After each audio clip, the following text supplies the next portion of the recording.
Hello students, कैसे हो बच्चों। उम्मीद करता हूँ कि बहुत अच्छे होगे, एकदम प्रसन्न चित्त स्वस्थ और मस्त होगे। बच्चों, इस वीडियो में हम आपको बताएंगे एक थोड़ा सा नया topic, frustum of cone. Frustum of cone जिसको कि हम बकेट कहते हैं, यानी हिंदी में बाल्टी कहते हैं। ठीक है, तो उसका क्या कंसेप्ट है, क्या फार्मूला है, क्या कर्व सरफेस एरिया है, क्या टोटल सरफेस एरिया है, क्या वॉल्यूम है, क्या लेटरल सरफेस एरिया है उसकी, तो उन सभी से हम क्या करेंगे कि आपको वाकिफ कराने की कोशिश करेंगे। ठीक है, तो एक के फ्रस्टम ऑफ कोन होता क्या, पहले तो ये बात जान ले। यानी एक पार्ट होता है कोन का, जैसे क्या बनाया, एक ये हमने इस तरीके से कोन बना लिया और इस कोन को इसके बेस के पैरेलल ऐसे काट दिया। तो काटने पे आपके पास क्या दो चीजें बनेगी, एक तो ये ऊपर वाला पार्ट बन गया जो कि कौन कौन के फॉर्मेट में है, और जो नीचे वाला जो पार्ट आ गया उसको हम क्या कहेंगे कि फ्रस्टम ऑफ कोन कहेंगे। ये वाला जो पार्ट है ना, इसको हम क्या कहेंगे, फ्रस्टम ऑफ कोन कहेंगे। ठीक है, क्योंकि कोन से मैंने इसको निकाला। आप देखें कि जैसे हमारी फिलहाल में क्या है कि जो प्लास्टिक की बाल्टी आती है वो तो क्या है कि एक सिलिंड्रिकल फॉर्मेट में हुआ करती है। पहले जो लोहे की या एल्यूमिनियम की जो बकेट चला करती थी वो सारी क्या हुआ करती थी, फ्रस्टम ऑफ कोन के फॉर्मेट में हुआ करती थी।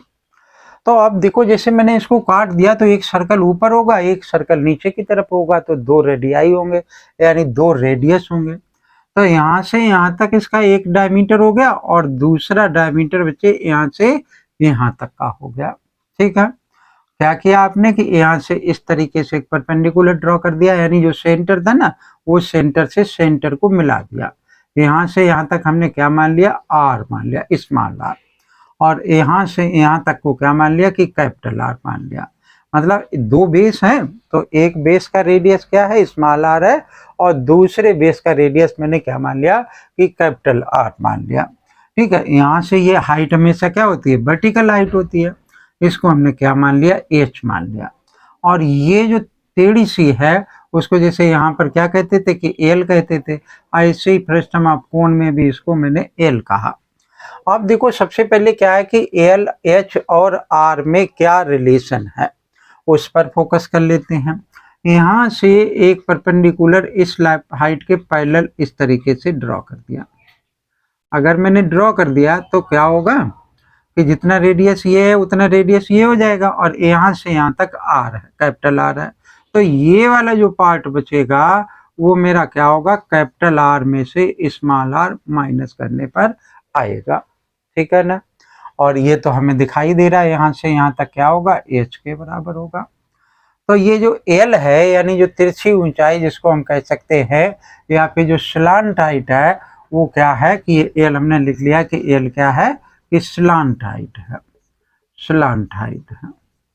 ठीक है, और आर क्या है कि radius of the one and, and capital R radius of the another and. Diameter मान सकते हैं, डायमीटर का आधा रेडियस हो जाता है। तो radius of one and,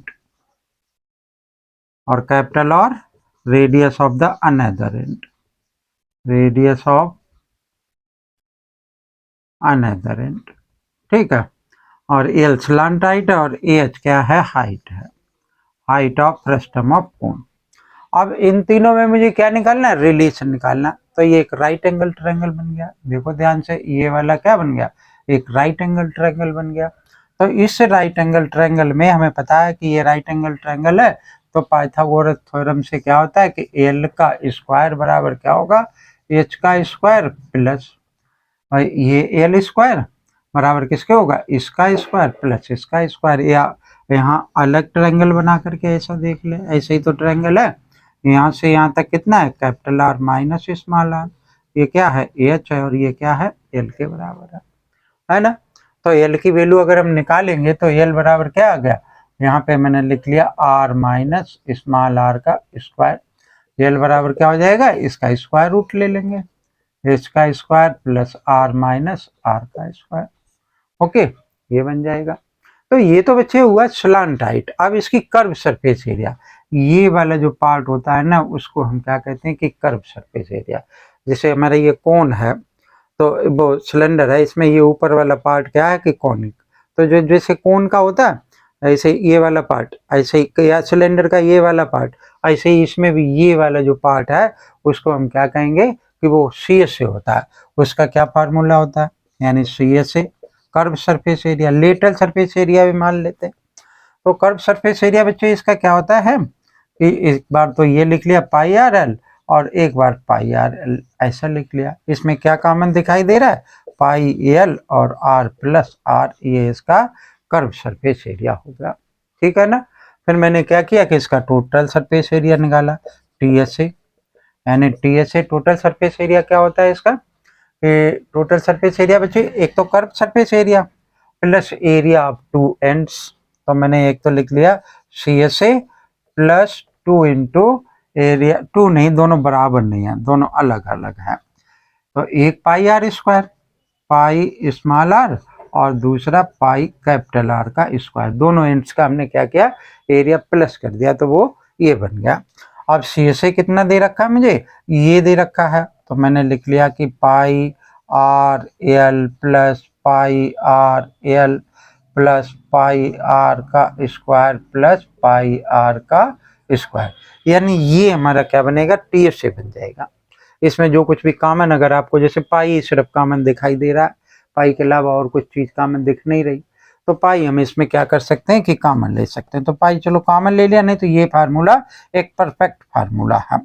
A L मान लिया, आर एल मान लिया, या ए एल इसमें भी इसमें नहीं है, इसलिए मैं नहीं ले सकता इसको बाहर से।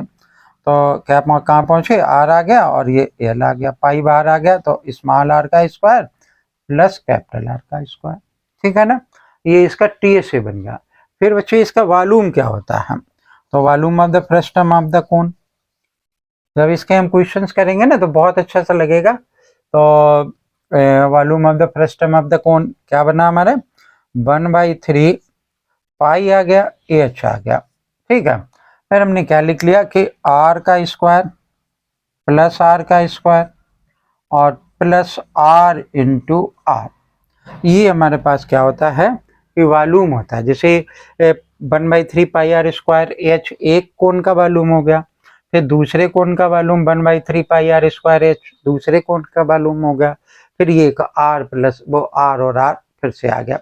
तो अगर हम इसका जैसे प्रूफ करते हैं, है ना, हमारी जो एनसीईआरटी बुक क्लास 10th की है उसमें इसका प्रूफ करने के लिए ऑप्शनल पार्ट में दे रखा है।